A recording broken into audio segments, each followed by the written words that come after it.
So మనకి purchase of own shares complete అయిపోయింది, అలాగే బైబ్యాక్ కంప్లీట్ అయిపోయింది, అలాగే prohibition of buyback, creation of CRR, ఇవన్నీ కూడా మనం దీంతో పాటు చూసాం.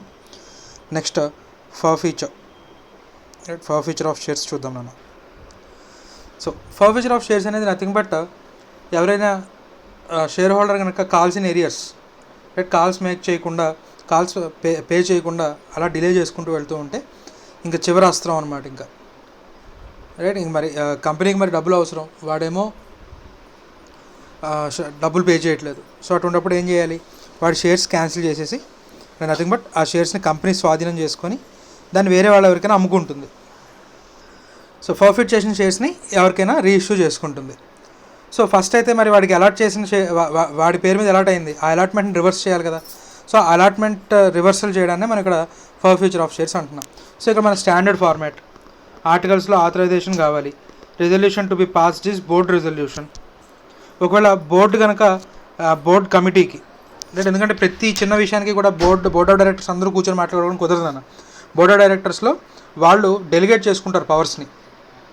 కొంతమంది ఇన్వెస్టర్ రిలేషన్స్, కొంతమంది ఫైనాన్స్కి సంబంధించి, కొంతమంది కోర్ ఆపరేషన్స్ మీద వాళ్ళు డెలిగేట్ చేసుకుంటారు. ఒకవేళ బోర్డ్ కమిటీకి కనుక డెలిగేట్ చేసుంటే బోర్డ్ కమిటీ రెజల్యూషన్ చాలు, మళ్ళీ బోర్డ్ ఆఫ్ డైరెక్టర్స్ అందరూ full board of directors meeting జరగాల్సిన అవసరం లేదు. ఒకవేళ షేర్ హోల్డర్స్కి సంబంధించి, ఇన్వెస్టర్ రిలేషన్స్కి సంబంధించి ఏదైనా బోర్డ్ కమిటీ ఉంటే కనుక ఆ బోర్డ్ కమిటీ రెజల్యూషన్ చాలు. So required resolution is to be passed is board resolution.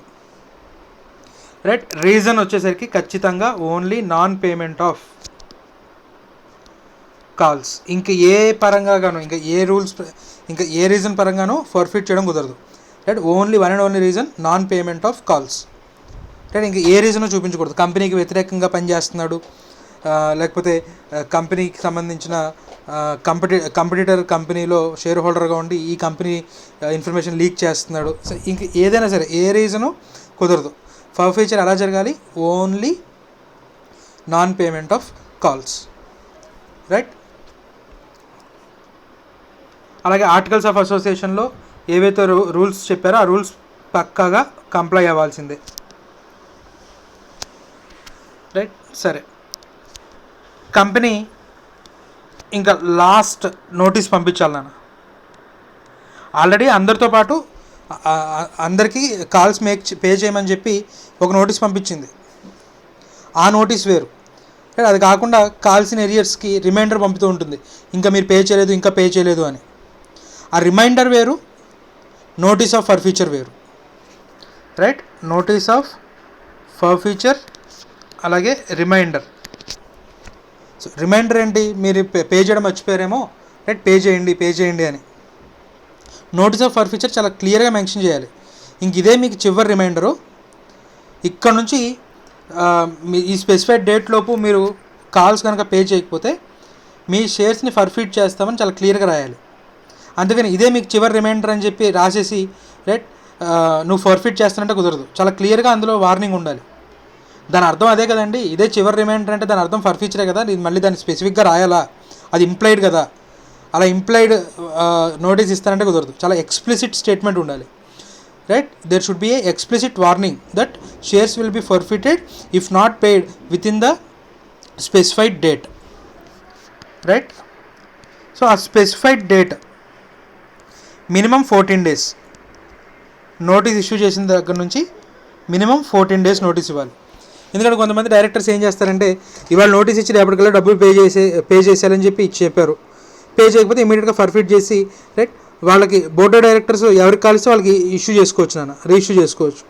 Right, వాళ్ళ రిలేటివ్స్కి వాళ్ళకి తక్కువ రేట్కి రైట్ ఇష్యూ చేసుకోవడానికి రైట్ ఇమీడియట్గా ఇలా ఫర్ఫిట్ చేశారనుకోండి, రైట్ అది ఇన్వెస్టర్కి నష్టం అది. సో అందుకని మినిమం 14 days టైం ఇవ్వాలి. ఎందుకంటే ఇవాళ నువ్వు డబ్బులు అడిగేసి ఇవాళ నోటీస్ ఇచ్చి రేపటికల్లా పే చేయమంటే ఎవరి వల్ల కాదు. సో మినిమం 14 days నోటీస్ ఇవ్వాలి. 14 days కంటే shorter notice invalid. Right, so notice of forfeiture ఇచ్చిన దగ్గర నుంచి 14 days టైం ఇవ్వాలి. ఆ 14 days టైం లోపు వాడు డబ్బులు పే చేయకపోతే కనుక అప్పుడు board resolution or board committee resolution pass చేసుకొని షేర్స్ని ఫర్ఫిట్ చేస్తాము. రైట్, సో ఫర్ఫిట్ చేస్తే ఏమవుతుంది, ఎవరి పేరు మీద షేర్స్ అలాట్ అయ్యాయో వాడు ఇంకా మెంబర్షిప్ సెషన్ అయిపోతుంది, వాడు ఇంకా మెంబర్గా కొనసాగడు. ఏదైతే అమౌంట్ ఆల్రెడీ పే చేసామో అది వెనక్కి రిఫండ్ ఇవ్వము, అమౌంట్ ఫర్ఫిట్ అయిపోతుంది. రైట్, అలాగే the forfeited shares does not amount to reduction of share capital. So forfeit చేసిన షేర్స్ ఫర్ఫిట్ చేయడం రిడక్షన్ ఆఫ్ షేర్ క్యాపిటల్ అవ్వదు. రైట్, టెంపరీగా షేర్ ఫర్ఫీచర్ అకౌంట్ క్రియేట్ చేస్తాం, మళ్ళీ దాన్ని రీఇష్యూకి వాడతాం. రైట్, అంతేగాని షేర్ క్యాపిటల్ ఇది రిడక్షన్ ఆఫ్ షేర్ క్యాపిటల్ అవ్వదు. రైట్, అయితే ఇక్కడ ఈ ఫర్ఫీచర్ అనేది bona fide interest of the company ఉండాలంటాడు. ఫర్ఫీచర్ అనేది కంపెనీకి బోనఫైడ్గా ఉండాలి. అలాగే అంతేగాని మేనేజ్మెంట్ ఇన్వెస్టర్ కొలైడ్ అయిపోయి కంపెనీకి నష్టం కలిగించేదిగా ఉండకూడదు. సే ఏ లిమిటెడ్ అనేది షేర్స్ని 10 రూపీస్కి ఇష్యూ చేసింది. Right, 5 rupees application money, 2 rupees allotment money, 3 rupees first and final call. ఒక ఇన్వెస్టర్ ఈ 5 రూపీస్ 2 రూపీస్ రెండు పే చేసేసాడు. అలాట్మెంట్ జరిగిన ఒక 6 months తర్వాత first and final call make చేశారు బోర్డ్ ఆఫ్ డైరెక్టర్స్. కానీ అప్పటికే ఆ కంపెనీ పరిస్థితి అర్థమైపోయింది అందరికీ. రైట్, ఇది ఇక దీని నుంచి పెద్దగా ప్రాఫిట్స్ ఏమీ రావు, ఇది వేస్ట్ కంపెనీ అని జనాలకు అర్థమైపోయింది. రైట్, సో అందులో సమ్ ఎక్స్ అనే పర్సన్ ఏ లిమిటెడ్లో డైరెక్టర్స్కి ఫ్రెండ్. సో ఎక్స్ అంటున్నాడు, మీరు చెప్తేనే కదా ఇన్వెస్ట్ చేశాను, రైట్, ఈ కంపెనీ పెద్ద ప్రాఫిటబుల్ అనిపించట్లేదు, ఇప్పుడు నేను ఇంకా పే చేయాల్సిన 3 రూపాయలు ఏవైతే ఉన్నాయో అది ఇంకా నాకు నష్టమే తప్ప రైట్ దానివల్ల నష్టం లేదు. రైట్, మిమ్మల్ని నమ్మి మోసపోయాను అంటే రైట్ ఆ డైరెక్టర్ ఫ్రెండ్ వీడి మీద జాలి చూపించి చెప్తున్నాడు, సరేరా నేను first and final call make చేస్తా, నువ్వు డబ్బులు కట్టకు, రైట్, నువ్వు పే చేయకు, నేను నోటీస్ ఆఫ్ ఫర్ఫీచర్ ఇస్తాను, నోటీస్ ఆఫ్ ఫర్ఫీచర్ ఇచ్చినా కూడా నువ్వు రెస్పాండ్ అవ్వకు. సో అప్పుడు ఏం చేస్తాను, షేర్స్ ఫర్ఫీట్ చేస్తాను. రైట్, యాక్చువల్గా వాటిని కంపెనీ రీఇష్యూ చేయాలి, కానీ దిక్కుమాలిన కంపెనీ షేర్స్ ఎవడు పర్చేస్ చేస్తాడు?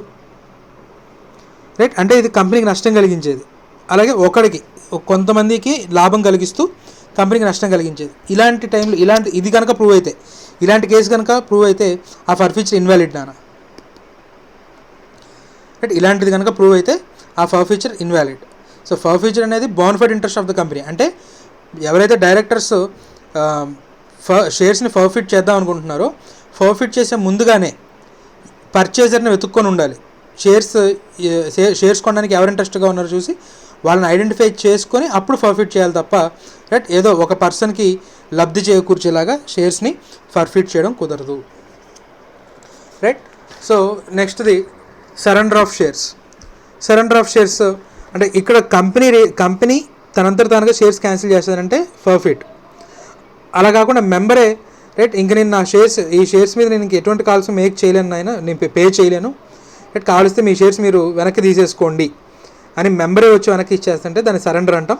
ఈ సరెండర్ అనేది కూడా in the bona fide interest of the company. అంటే అవతల ఇంకెవరైనా పర్చేజర్ ఉంటే ఆ పర్చేజర్ ఉన్న పక్షాన అప్పుడు ఈ సరెండర్ ఆఫ్ షేర్స్ని యాక్సెప్ట్ చేసి అవతల వాడికి షేర్స్ ఇష్యూ చేస్తాం. రైట్, ఈవెన్ సరెండర్ ఆఫ్ షేర్స్లో కూడా అప్పటిదాకా పే చేసిన కాల్స్ ఏవైతే ఉంటే వాటిని వెనక్కి ఇచ్చే ప్రసక్తే లేదు. రైట్, అది మనకి సరెండర్. అలాగే లీన్.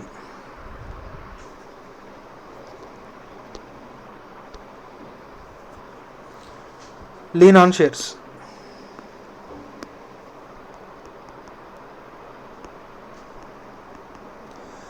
స్పెసిఫిక్గా ఆర్టికల్స్ ఆఫ్ అసోసియేషన్లో రెజల్యూషన్ ప్రొవిజన్ ఉండాలన్నా, అంటే ఎవరైనా షేర్ హోల్డరు మనకి కాల్స్ పే చేయకపోయినా లేదా కంపెనీకి ఏదైనా అప్పు ఉన్నా, రైట్, ఎందుకంటే మనం చెప్పుకుంటాం ఒక పర్సన్ ఒక కంపెనీలో షేర్ హోల్డర్ అయి ఉండొచ్చు, ఎండీ అయి ఉండొచ్చు, డెటర్ అయి ఉండొచ్చు, క్రెడిటర్ అయి ఉండొచ్చు, ఎన్ని రోల్స్ అయినా ప్లే చేయొచ్చు. రైట్, ఒకవేళ కంపెనీకి మెంబర్ ఏదైనా డబ్బులు ఇవ్వాల్సి వచ్చిన పక్షాన వాటి షేర్స్ మీద లీన్ని ఎక్సైజ్ చేయొచ్చు అని ఆర్టికల్స్ ఆఫ్ అసోసియేషన్లో ప్రొవిజన్ ఉన్నట్లయితే షేర్స్ మీద లీన్ ఎక్సైజ్ చేయొచ్చు. లీన్ ఎక్సైజ్ చేసాము అంటే కనుక లీన్ ఎక్సైజ్ చేస్తే షేర్స్ ఆర్ నాట్ ట్రాన్స్ఫరబుల్. క్లియర్గా రిజిస్టర్ ఆఫ్ మెంబర్స్లో ఎవరి షేర్స్ మీద అయితే లీన్ క్రియేట్ చేసామో ఆ పేరు పక్కన లీన్ అని రాసి ఉంచుతాం. రైట్, కానీ పొరపాటున కంపెనీ షేర్ ట్రాన్స్ఫర్ చేసేసింది అనుకో, ఎక్స్ అనే పర్సన్ షేర్స్ పక్కన లీన్ అని రాసున్నా కూడా రైట్ ఈ షేర్ ట్రాన్స్ఫర్ చేసేవాడు సరిగ్గా చూసుకోకుండా షేర్స్ ట్రాన్స్ఫర్ చేసేసాడు. జనరల్గా అయితే ఏం చేయాలి, షేర్ ట్రాన్స్ఫర్ని రిజెక్ట్ చేయాలి. రిజెక్ట్ చేయకుండా యాక్సెప్ట్ చేసేసాడు. కంపెనీ యాక్సెప్ట్ చేసేసింది షేర్ ట్రాన్స్ఫర్ని.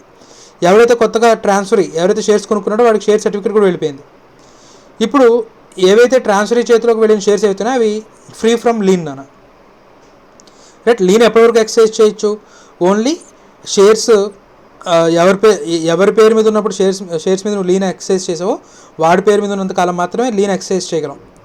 రైట్, వాడి పేరు నుంచి వేరే వాళ్ళ పేరు మీదకి ట్రాన్స్ఫర్ అయిపోయింది. సో అప్పుడు లీన్ ఎక్సైజ్ చేయలేము. రైట్, కాంట్రాక్ట్ యాక్ట్లో కూడా చదువుతాం మనం. రైట్, పొజిషన్ ఉన్నంత వరకే లీన్ ఎక్సైజ్ చేయగలం. వన్స్ మన చేతిలోంచి పొజిషన్ వెళ్ళిపోతే right we cannot excise lien అని చెప్పి కాంట్రాక్ట్ యాక్ట్లో కూడా చదువుతాం. సిమిలర్లీ ఆ రూలే మనకి ఇక్కడ కూడా అప్లై అవుతుంది. ఇది లీన్ ఆన్ షేర్స్.